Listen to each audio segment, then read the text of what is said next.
Ассаламу алейкум, қасиетті қырғызстандықтар. Бүгін сіздер менен бір мәселе талқы қылып, ошоға сіздердің да пикириңиздерди уккубуз келип турат. Тилекке каршы жакшы маселе эмес. Биздин Бишкек шаарыбыздагы борборубуздун символдорунун бири болгон Ысык көл конок үй жөнүндө ар бир чоң өлкөнүн, айрыкча борбор шаардын белгилүү бир имараттары болот. Ошол өлкөнүн, ошол борбор шаардын жүзү болот. Мисалы, Англиянын борбору Лондондо Биг Бен, чоң Бен деген. Москва шаарындагы Сталиндин мунаралары, сталинские высотки. Ташкент шаарында телемунара, Алматы шаарынын телемунарасы сыяктуу биздин борборубуз Бишкектин дагы 3-4 ошол сыяктуу эң белгилери бар.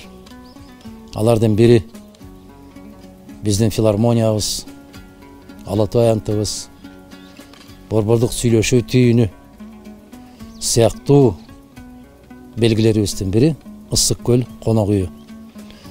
Тилекке каршы азыркы азаматтар аны да талкалап, бузабыз, анын ордуна башка имарат тургузабыз деген ойлору бар экен.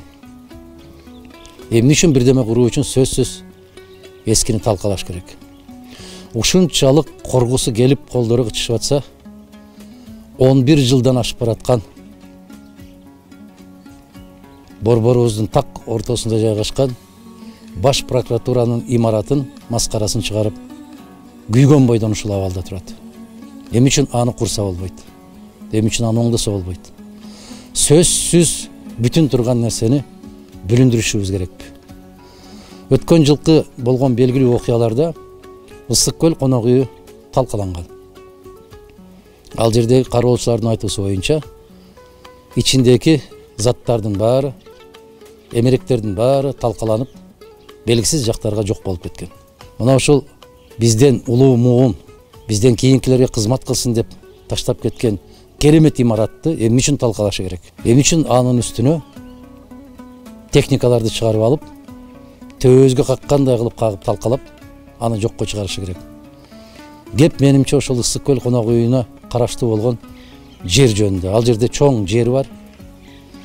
Идея кайдан чыкканы дагы бир аз белгилүү. Себеп кезинде 2008-2009 жылдары Кытай инвесторлору менен ошол жерге бир имарат курабыз деген долбоор бар болчу. Ошол долбоорго Акылбек Жапаровдун дагы тиешеси болушу керек. Мына кече айтат, кан чыгарып, бата кылып ошол жерден үйдү талкалоого киришишти деп. Мага жалгыз эле борбордун аксакалдары эмес, бүтүндөй Кыргызстандын аксакалдары кайрылат.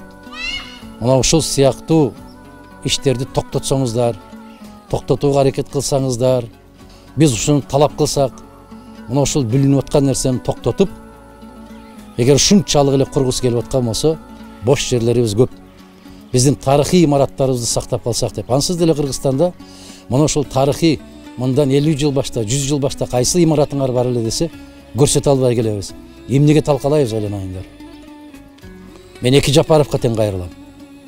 Момундай бир жапайычылык менен мамиле жасашты токтотушубуз керек. Болгондо да бул имарат тарыхый, архитектуралык мурастардын бири болуп саналышы керек эле. Мүмкүн республикалык деңгээлде болбосо дагы, жок дегенде биздин борборубуз Бишкектин деңгээлиндеги тарыхый, архитектуралык, маданий имарат деп кабыл алынган болуш керек эле. Аны ким чыгарды ал тизмеден? Эмне үчүн чыгарды? Бул чоң маселе. Ошондуктан кеч болуп калып элек, урматтуу борбор шаарыбыздын тургундары, Кыргызстандын касиеттүү аксакалдары, баарыбыз кайдыгер болуп карап тура бербестен үнүбүздү кошушубуз керек. Ушул сыяктуу биздин баалуулуктар болгон, биздин эстеликтер болгон имараттарга, жерлерге талоончулук менен мамиле жасаганды токтотушубуз керек. Тийиштүү кишилер менимче өздөрүнүн пикирин билдирет деп ойлойм. Кайдыгер болбойлу. Ал дагы биздин тарыхыбыздын бир барагы. болгондо да Кыргызстандын өркүндөп өскөн тарыхый бир барагы.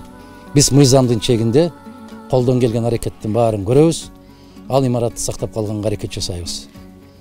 Төбөлдөргө айтарым, бираз акылына келиш керек, андай нерселерди токтотуш керек.